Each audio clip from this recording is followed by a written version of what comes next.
Welcome, friends, to episode 173, Intergenerational Trauma and the Feminine. A key barrier to women stepping into positions of power and leadership, and I'm talking about egalitarian leadership and shared power, not power over, but power with, is this intergenerational trauma that we have running through our systems. And true to form on this podcast, I always like to talk about things that live under the surface, things that may be affecting our daily lives, the way we think, the way we function, that aren't always openly talked about, but that need to start being talked about. So my guest today is Amanda Louisa. She's coming to us from one of my favorite places on the planet, Perth, Australia. She's a sustainability specialist, feminine leadership coach, and what she calls, quote, recovering lawyer, unquote. She runs a coaching and consulting firm that helps women and corporations harness the power of the feminine within themselves, their structures, and their systems. So her whole passion and purpose is about creating holistic corporate cultures where the feminine is integrated into how we do business and our political systems, and just really having true diversity at those key places on decision-making tables. And I think we're all seeing that systems and institutions and corporations that don't have women in those key places that affect millions and billions of people, or even just tens or hundreds of people, is not only just affecting the people that are in that system, male and female, it's actually impacting the collective in the whole world, because no system is ever truly closed. We are all connected. We're all impacted by each other's decisions. And so those at the top, not including women in those places, are starting to now have spotlight shown upon them so that they can maybe look at how that hasn't served us on the highest levels. Remember to follow us on Instagram, cherie.burton, or ask to join our private Facebook group, Women Seeking Wholeness. Let's stay connected. Also, if you love this podcast, which I know a lot of you do, I hear from you, I would love a review on iTunes so more people can find us and find these kinds of messages that empower the feminine. Thank you so much for those of you who loyally listen. It means a lot to me. Let's bring on Amanda Louisa. Amanda Louisa from Perth, Australia. Hello. Thanks for having me, Cherie. Oh, I'm so grateful to have you on. You and I were talking before the recording, and I told you that Perth, Australia is literally like the furthest point from where I live of almost anywhere in the world. And I love that, you know, we share that. I've been there a few times, and so I love it there. And it's just fun to find you are connected to that area as well. Yeah, it is a beautiful area. If you love the beach, it's definitely the place to come. And it's close to Bali. So if anybody wants to hop on over to Bali. Pop over the pond, just to go over and pop over to Bali. We're actually closer to Bali than we are to Sydney. So. Oh, how interesting. I didn't realize that. I'm really horrible with geography. I mean, for all I know, Bali is anyway. I want to jump into how you transitioned from the corporate space, being an attorney, into what you're doing now, which is so up my alley. I'm absolutely in love with the fact that you're about feminine leadership coaching. So how did that come to be? I started in corporate, and I found that the hustle culture was really turning me into somebody I didn't want to be. I was caffeinating. Literally, I would have like 6 to maybe 10 coffees a day. And I would get home and I would pound back half a bottle of wine, and then I would fall asleep, and then I'd wake up at like 5 a.m. to get to work at 7 a.m. because, you know, the transit and commute. And I'd do it all over again. And then come Friday, it would be, you know, the drinks cart would come out in the law firm. We'd be pounding back drinks from about 4 p.m. And then there were days that I would, you know, come home at 4 a.m. and not really remember how I got home. And I was like, this is not who I am. So I decided it was time for a shift, and I requalified. I did my Master of Science in Sustainability Management, and I moved into the environment sector. So I actually still work in the corporate sector. I'm working in a construction company, which is a really masculine dominated field. Yeah. But I'm working in a great company, but also it's so important to learn how to embody your feminine, even in the midst of an energy that is very masculine, because you can change the energy in a room, and remembering your power. So true. Is so important. Yeah. Yeah. I want to talk about that, but first I Okay. So anyway, before I go to what I was going to go to, I jump around a lot, just like, hopefully you can like track me. Um, but okay. So you were an attorney, you started to have this lifestyle that wasn't conducive maybe to like your soul path or just who you are. So you, and then we find that typically people will go and develop habits or patterns, um, as a coping mechanism to when they're on the wrong path. They don't actually have that realization. So it's cool you had that realization before it was maybe too late. Yeah. So pivoting now into feminine leadership, did you feel diminished as a woman when you were an attorney? Did you feel like you had to work harder, or what were your feelings? The time. Our cohort when I was at law school was probably 57% women to men. And then you finish law school, you managed to get into a law firm, which when I was coming in was really competitive. And then you look at the hierarchy, and as you're getting to partner level, there's basically no women. So you can see that there's a ceiling there. Do you think that's a global thing? I know it's not. I know it's a US thing, and it sounds like an Australian thing. Do you think that's happening everywhere? Everywhere. I read an article by, I'm going to say UN Women, and I might be wrong on that, but it was saying that because of the pandemic,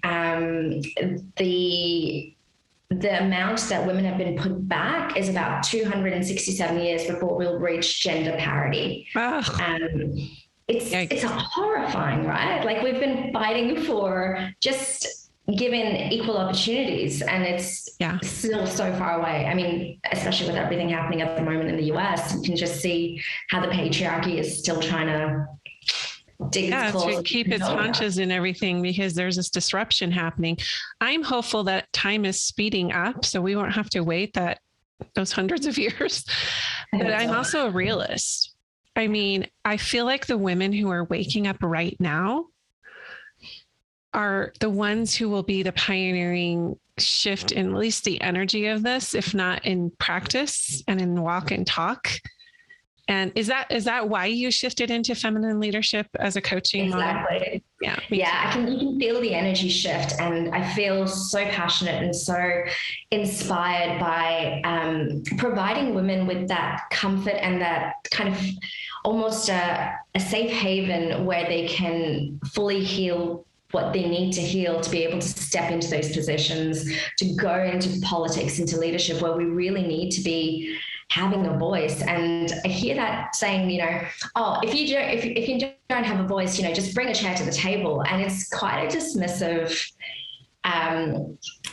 saying that doesn't take into account the generational trauma that people have in their systems, the fear that people have in their systems. It's not simply bring a chair to the table and make yourself be heard, because if the people around the table don't value you, right, you can scream as loud as you want and you are not going to be heard. I've had that happen in so many situations where I've said something, and how many women are going to experience this?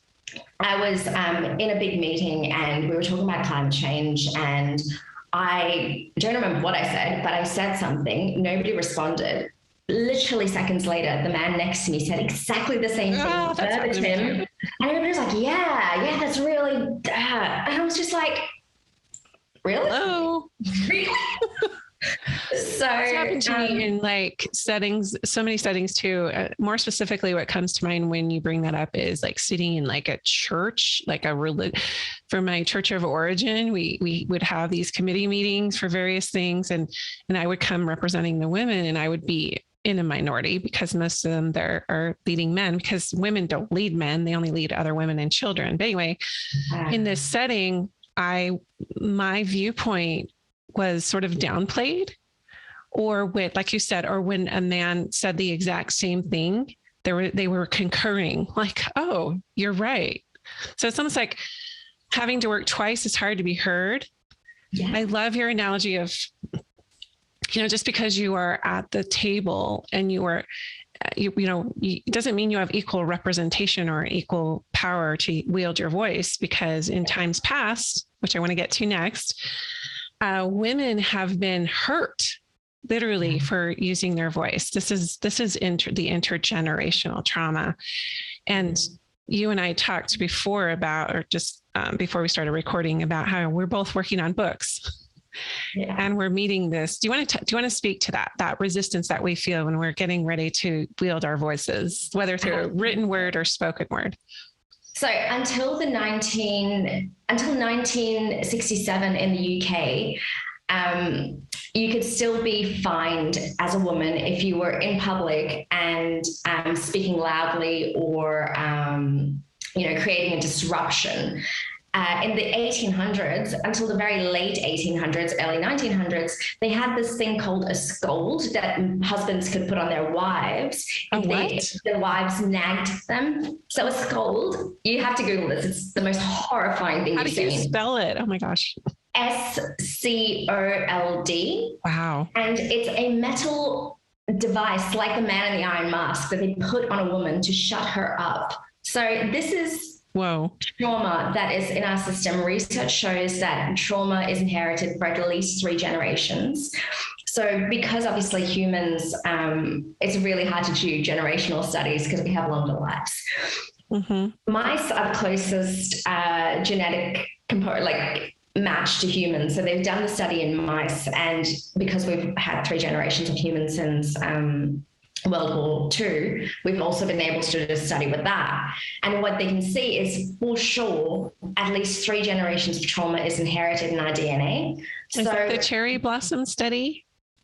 I'm not sure which one it is. This wasn't I was reading some research from a book called It Didn't Start With You. Yes, that's the study.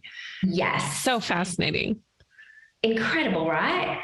And so if you think about it, for how many centuries we've been carrying this fear of speaking out, or this fear of physical retribution and even social isolation if we spoke out. Even during, the suffragette movement, the women who were fighting for voters' rights, for women to be able to vote, were ostracized by their community. Yeah. In a lot of ways, they weren't accepted because the patriarchy is so internalized. You don't need necessarily men to suppress women. We do it to ourselves sometimes because we've got that trauma running through our system, and it's safer for the community to stay quiet and to stay small.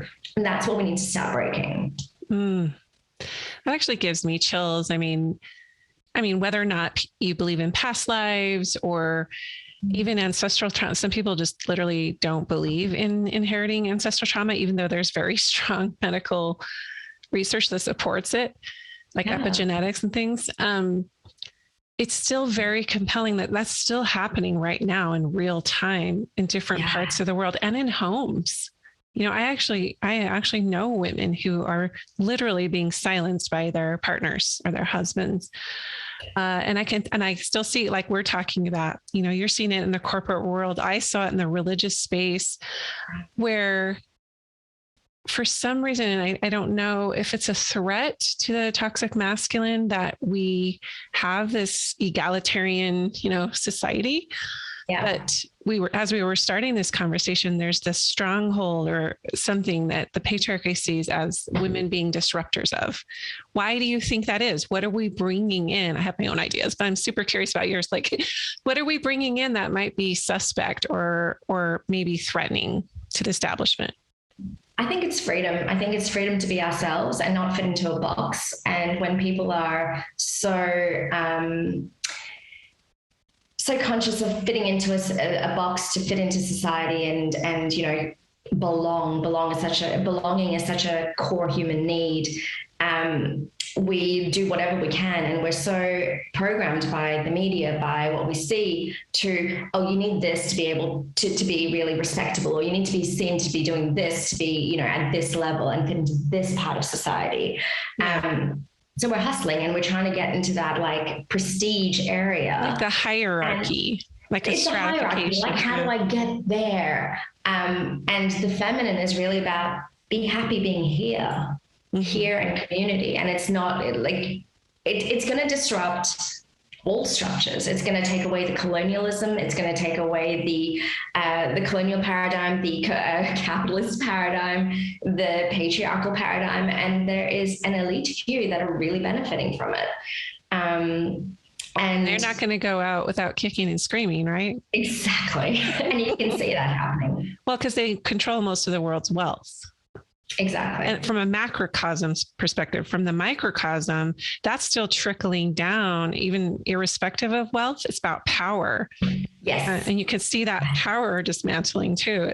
I think we're going to see some major unraveling events very soon and in the coming decades.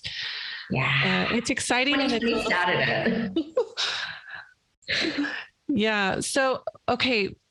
I want to circle back to, because this is also fascinating with the patriarchy and everything. I love talking about this stuff, but what have you seen from when you talked about embodying the feminine?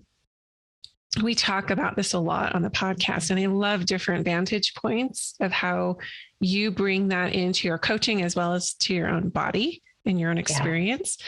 So how do you source that? How does that look like for you, embodying that, especially in the male construction industry? I know. So I like working with feminine archetypes. I find archetypes are really a blueprint of how we see and interact with the world. You know, you could say seductress, and immediately you'll have in your mind what that looks like and what that embodies.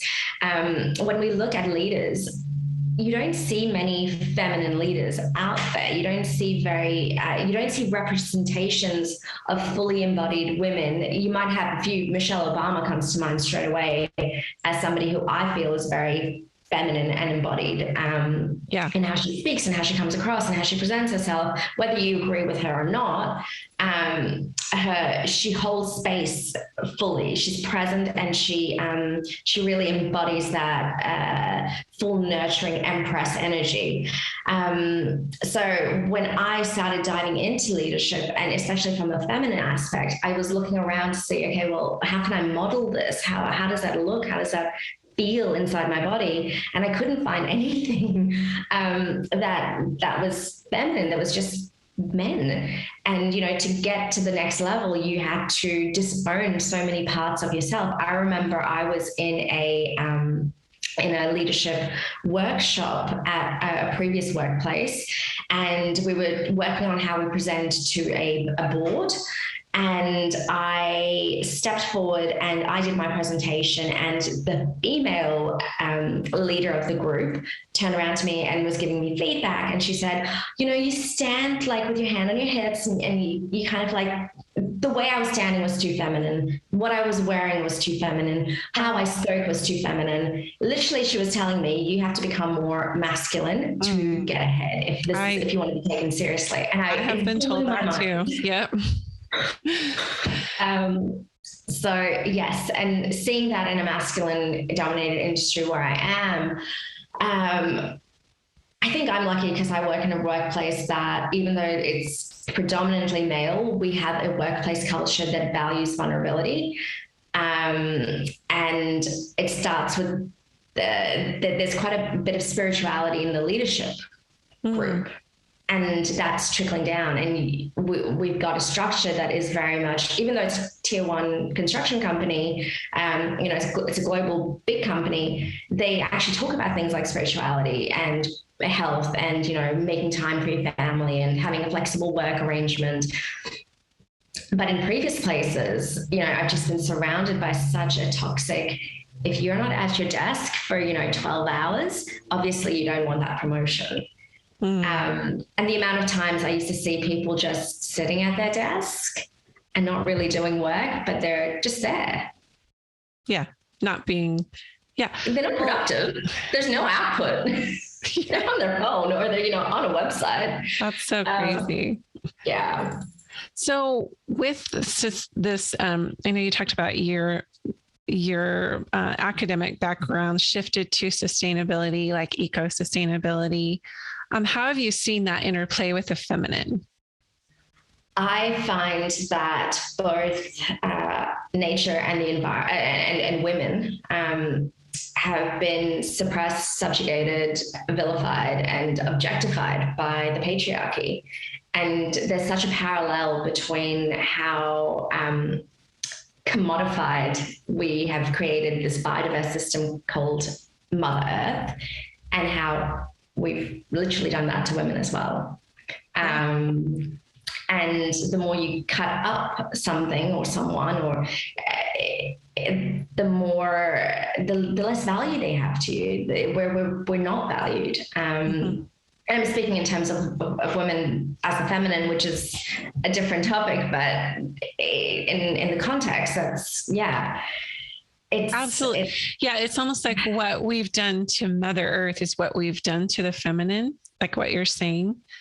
It's so interesting. Every time I talk to cool thought leaders like you who are all about promoting the feminine, and we're not really talking about dismantling men, we're talking about the patriarchy, right? Because I know you get that.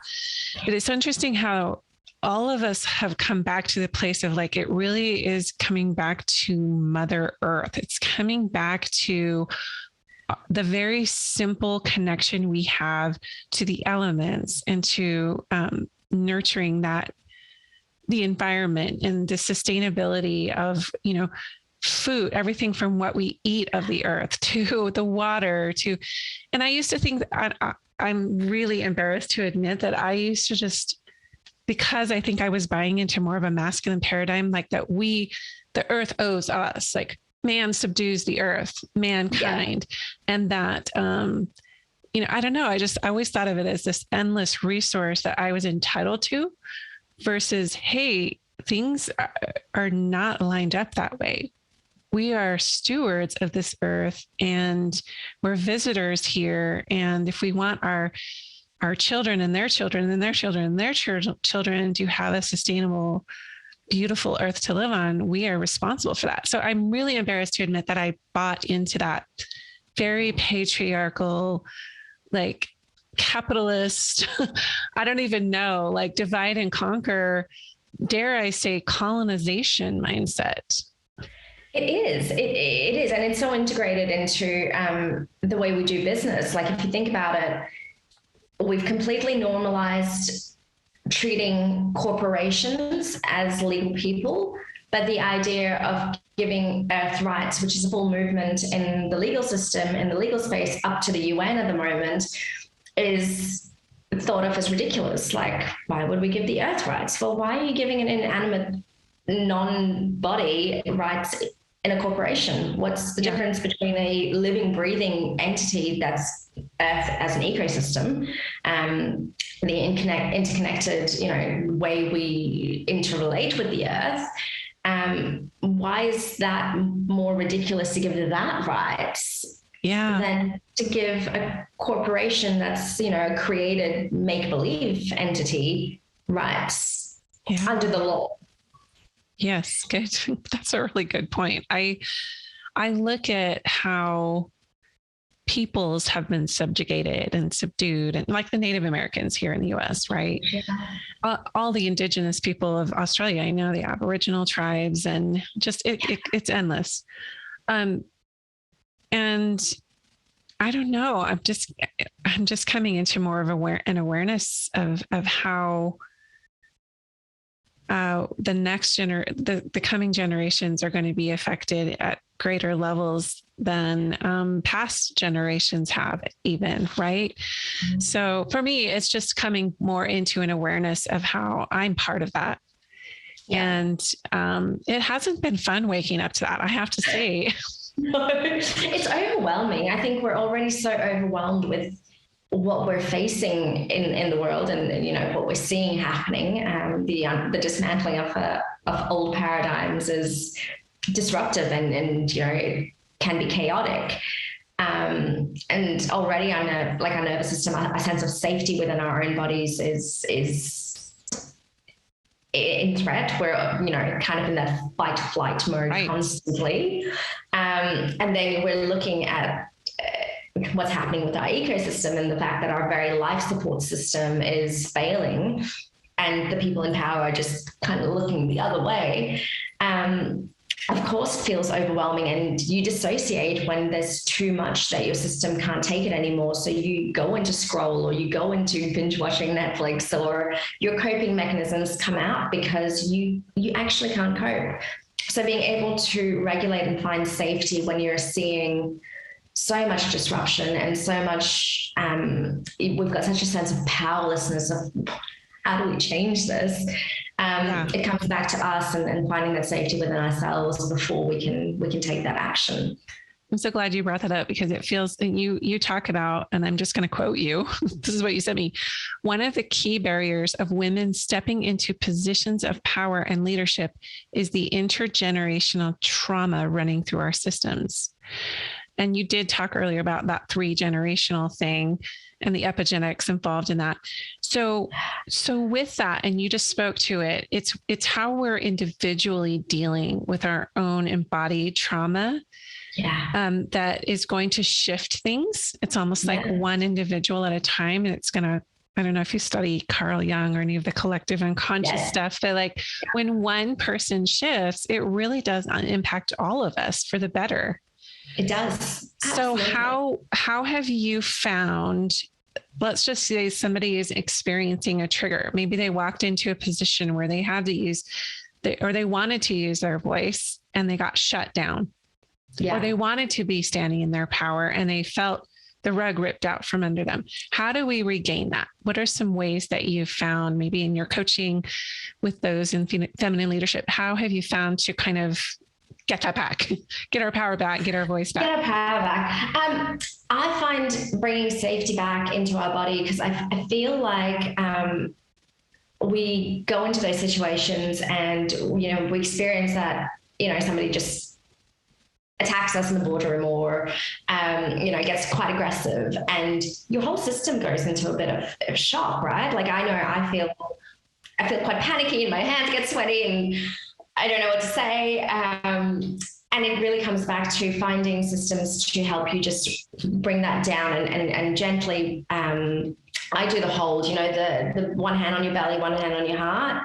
And then finding the words to just gently bring the inner child that's triggered by that into a sense of safety. And there's so many exercises that you have depending on where your nervous system is and which part of overwhelm you are, whether it's fight, flight, or freeze, to regulate yourself back into a sense of I'm safe. I'm okay. It's going to be all right. Nothing's going to happen. You're not going to be physically hurt here. And then finding the right way to come and approach that person later on, because obviously in the moment you want to teach them. Like, I love it, because you want to. Some people are aghast; they have no idea that they're doing it. Yeah. And we're like, you have to realize that we're all, brought up with people who, not to blame our parents, but they didn't know any better than what they knew. And so they've, passed down maybe limiting beliefs or ways of thinking that aren't conducive to the society we want to build. And it's not about attacking them. It's about creating that space of vulnerability and really going, okay, well, when we had that conversation the other day, I felt really whatever. I felt really threatened when you said this because it was quite aggressive, and it really made me feel unsafe. And I would really like if we could work together to find a new way to speak to each other that really makes us both feel heard, because I thought this was really valuable when you said this, but maybe the delivery can be changed. And it's really empowering us to have those conversations about expressing our needs and setting our boundaries, because we're not taught to do that, especially as women. And when we teach something as simple as, here's a structure you can use to have those difficult conversations, that structure that I have, that 10 steps, has helped me in personal relationships. It's helped me in boardroom relationships. It's helped me in so many areas. Finding that way. So is this kind of what your blueprint of feminine leadership sort of embodies, those 10 steps? Yeah, of how to have a conversation when you're triggered. And when it comes to embodying feminine leadership, it really is about learning the 7 archetypes of the feminine. So you've got the maiden, which is really about learning to be vulnerable and learning that it's okay to be vulnerable in a office situation. We're taught that, making mistakes is not okay, or we can't admit if we don't know something, just buck up and try and, figure it out yourself. Mm-hmm. But when I've worked in workplaces with female leaders who have very clearly, like in a meeting, told me, oh yeah, actually, I'm not too sure about that. Let me go check it out and I'll get back to you. Or a masculine leader who has said something wrong in a meeting, not something super offensive. Well, actually, it kind of was. He said something and it was kind of inappropriate. It was more like a barroom joke than a meeting joke.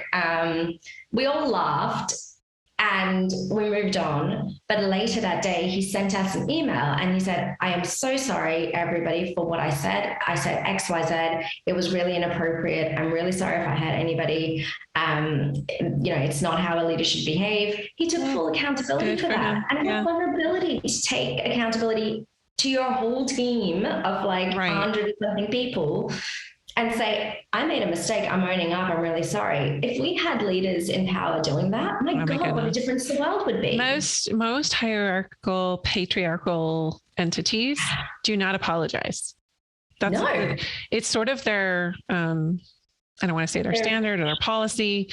It's just like, they'll go back to the middlemen and try to navigate it through that way, but they as a whole will not say we were wrong. Yeah. I'm aghast at that. So I know we could keep talking about all of these things in depth. I want to kind of wrap up with the shadow and light aspects of feminine leadership outside the context of patriarchy, because that's something that you teach. And then I would love for people to know how to attach to your offerings, and we can kind of work through that whole blueprint thing. But what are these shadow and light aspects as we're going into these archetypes and these leadership models? I'm super intrigued by that.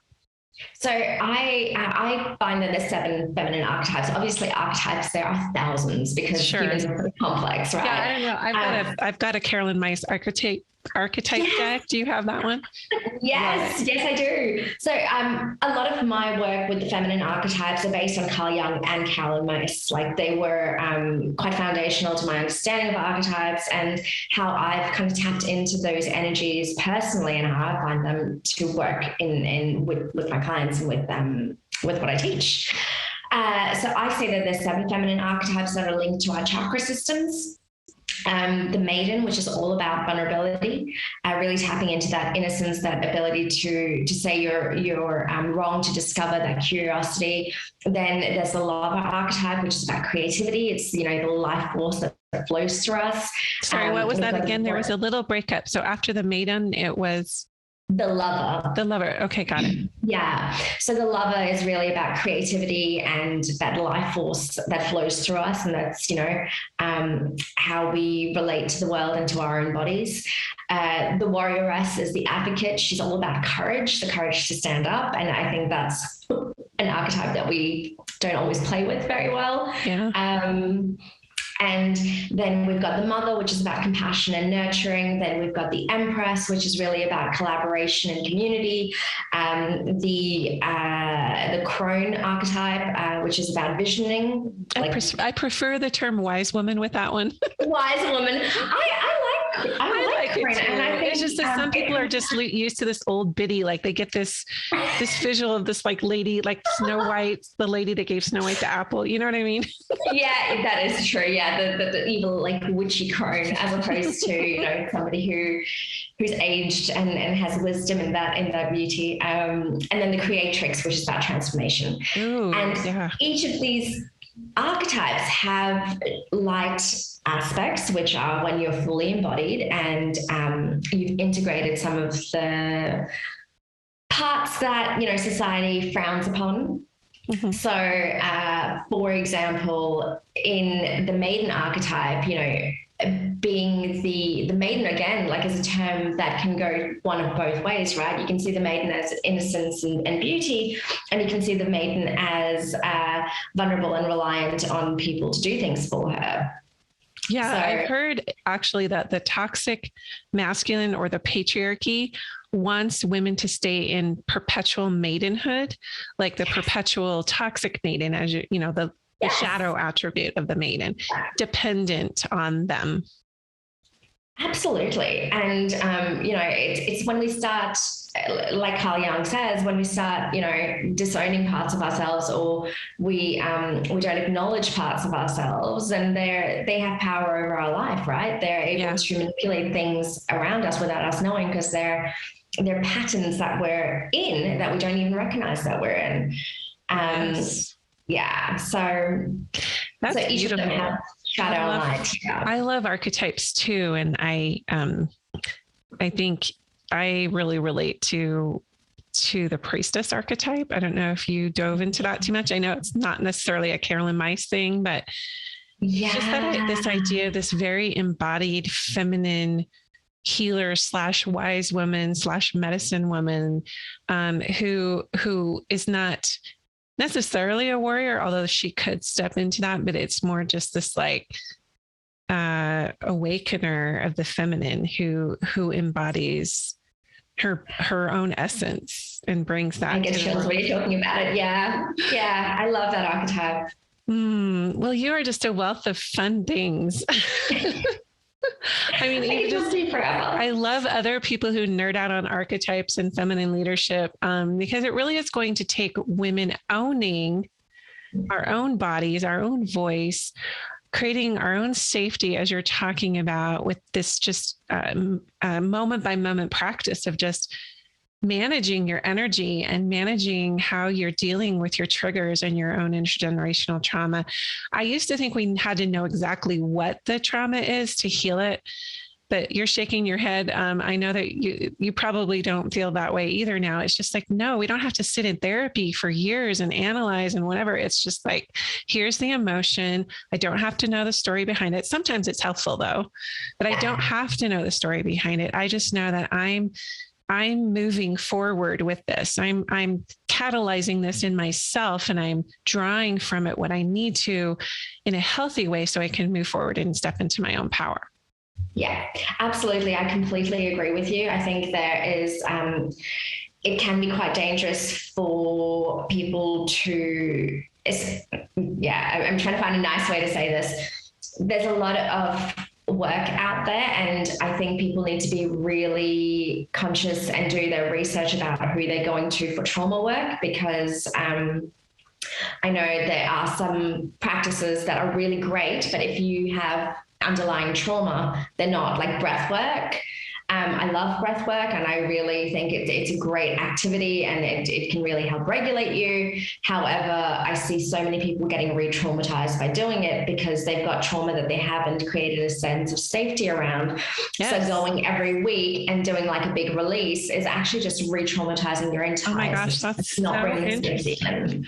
I totally agree. I'm just going to give you a little snapshot example of that. I went to Costa Rica last year, February of 2021, to do 4 nights in a row of ayahuasca. And in between every night, we did breath work, book ending, I should say, not piggybacking, but book ending. So 4 nights. So 1 night of breath work, 4 nights of ayahuasca, 1 night of breath work. Yeah. And even before we started the night before we started the ayahuasca, just the first breathwork night, there was a woman next to me who literally went into a trauma state just from breathwork. There were probably about 50 of us there. And it's a good thing I was next to her. I just held her hand, and she literally just almost went into a state of shock. Sure. So it set the stage for her not having so positive of a week, because it unearthed some things. And I thought that was really interesting. That was just breathwork. That's before we actually did the medicine. And I know ayahuasca in and of itself is not for everyone. It can provoke the same exact thing you're talking about. Yeah. It can put you into a state where it can bring things up that you maybe aren't equipped to handle. But thank you for saying that about breath work. Unless you have a very conscious, trained, aware facilitator who can give everyone one-on-one support. Yes. Oh, yes. Thank you for saying that, because sometimes you get into these big, 50, 60 people in the room, and you need to have somebody you can co-regulate with, especially if you've got a lot of trauma running through that you've not worked on before. Yeah. I've seen something similar happen in a womb healing kind of environment. And the facilitator obviously had no awareness of trauma because she was there saying, okay, partner up with these 4 other women that you've never met and have no connection to, and let's talk about your womb traumas. Oh, no, thank you. Excuse me? It's like, oh, it's, no. Well, I'm sure you see this too. Like, there's so many people awakening right now, and they go right into being a facilitator because they just want to help people. Yeah. And it's like, no, I'm more a fan now of these smaller settings. Yes. Because the energy can get so big when you have group release and, like you said, pairing with people who don't have a connection to each other. That can actually exacerbate trauma. They don't feel safe, number one, because they don't know these people. And number two, you haven't established that safety and trust factor. So, oh my gosh. Okay, Amanda, where can people find you online and take part of what you're offering, especially with that blueprint for feminine leadership? Yeah, so I have a workbook. So it's a nervous system regulation workbook, which has 9 activities. It's free. It's on my website, which is www.amandalouisa.com.au. So there's a .au at the end. And I'll definitely put that in the show notes for sure. Yeah. Yeah, and there'll be a link to the nervous system regulation exercises. And there's another freebie out there, which is a 10-page book that really guides you through how to set your intentions, how to really figure out what you want out of life, and how to start really cultivating that safety within yourself to bring that into reality. So that 10-page workbook is available as well. So I'll shoot you through the link if that's not already with you. Yeah, I've got it right here. I love it. So yeah, this is so aligned with what I offer in my Stand, Speak, Shine. And I think nervous system regulation is where it's at. I think that we've come to a time where that is screaming to be like a number one priority for people in their daily lives, especially with the strong uptick. And I think that the next wave of COVID is actually emotional. I'm sure you agree with that. I do. Yeah. I will definitely put that in their show notes. And thank you so much for your presence today and your offerings. I've loved this discussion. Me too. Thank you so much for having me on. It's been amazing. I could speak for hours with you about this. Same. Yeah, so Same. nice I'll have to carry it on off air. Yeah. All right. Thank you. I hope as you were listening to this podcast, you reflected internally on perhaps how maybe in times past or currently you've carried a fear of speaking out and what that was about for you. I mean, we all do have this collective fear of retribution, of being isolated, of being rejected. And if we spoke out in times past, we were ostracized by our communities, and that's still the case. But I love how Amanda brought into this discussion, it's not about men suppressing women or the masculine suppressing the feminine. We do this to ourselves sometimes because we've got that trauma running through our systems. And it may not have a lot to do with the institutions around us. It might just be the battle within ourselves to find our own voice. And we often project that out when we need to start breaking down those barriers within ourselves. So everything I share in this podcast is about coming back home to yourself, expressing who you truly are. We all have the same fears that people are going to leave us alone and reject us, and we're going to be isolated and lonely. And the fact of the matter is, sometimes we're already experiencing that in our own bodies. So what do we have to lose? This is the fight we're fighting. It's an internal battle. When enough of us individuals awaken to our own voice and our own power, that's when it starts to shift at the local, community, national, state, and global levels. So once again, thank you so much for those of you who listen loyally, and for my new listeners, welcome. You're in a safe place to feel, express, and be who you truly are. Have a glorious week, everyone, and we'll talk to you next time on Women Seeking Wholeness.